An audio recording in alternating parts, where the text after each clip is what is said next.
देखिए, भगवान कृष्ण को जितना प्रिय तुलसी पत्र है, जितना तुलसी की माला गोविंद को प्रिय है, उतना ही तुलसी की मंजरी की माला कन्हैया को प्रिय है। आज हम इसके विषय में वर्णन करते हैं, चर्चा करते हैं।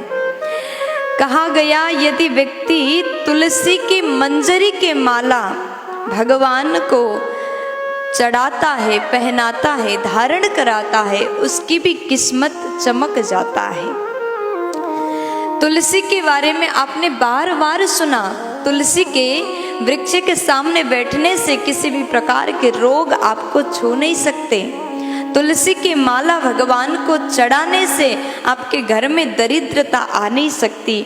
आज इसी प्रकार तुलसी के मंजरी के बारे में हम सुनने जा रहे हैं। देखिए, भगवान कृष्ण को तुलसी की मंजरी इतना प्रिय है, उसको भगवान को चढ़ाना चाहिए। और आप ये सुन रहे हैं कि कैसे हमें तुलसी की मंजरी के माला कन्हैया को चढ़ाना चाहिए। जैसे आप तुलसी की माला बना करके पत्र के माला भगवान को अर्पित करते हो, उसी प्रकार तुलसी की मंजरी की कलावे में माला बना करके कन्हैया को धारण कराएं। जब आप सुबह पूजा पाठ करते हैं और कन्हैया को स्नान कराते पूजा पाठ करते हैं, उसके बाद में पूजा के ही समय में कन्हैया को तुलसी मंजरी के माला धारण कराने की आप नियम बनाएं। कलावे पर माला गूंथें और उसके बाद में तुलसी के मंजरी के माला कन्हैया को धारण कराएं। और कहा गया कि जो व्यक्ति तुलसी के मंजरी के माला कन्हैया को धारण कराता है, वो इस धरती पर बहुत ज़्यादा जमीन के मालिक हो जाता है। देखिए, कितनी बड़ी महिमा तुलसी पत्र एवं तुलसी मंजरी की महिमा जितना वर्णन किया जाए उतना कम है। आज तक आपने सुना होगा कि तुलसी की पत्र की माला तो अर्पण करते हैं, मंजरी के माला के बारे में आपने नहीं सुना होगा।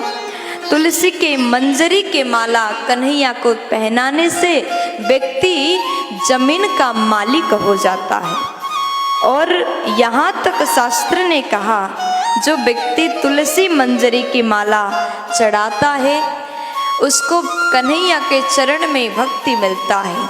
और जो मुक्ति योगी जन को मिलता है, वही मुक्ति उस भक्त को मिलेगा जो तुलसी के मंजरी की माला ठाकुर जी को धारण कराता है।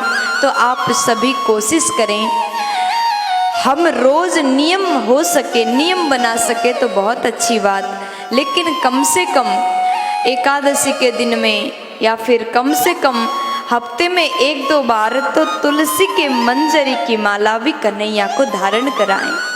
आप कभी किसी पुष्प का माला, कभी किसी पुष्प का माला, कभी तुलसी के माला, कभी तुलसी के मंजरी के माला, इस प्रकार आप ठाकुर जी को अर्पण करें। अगर व्यक्ति ऐसा करता है तो उसके भाग्योदय हो जाता है, उसका भी किस्मत चमक जाता है। प्यार से बोल दीजिए।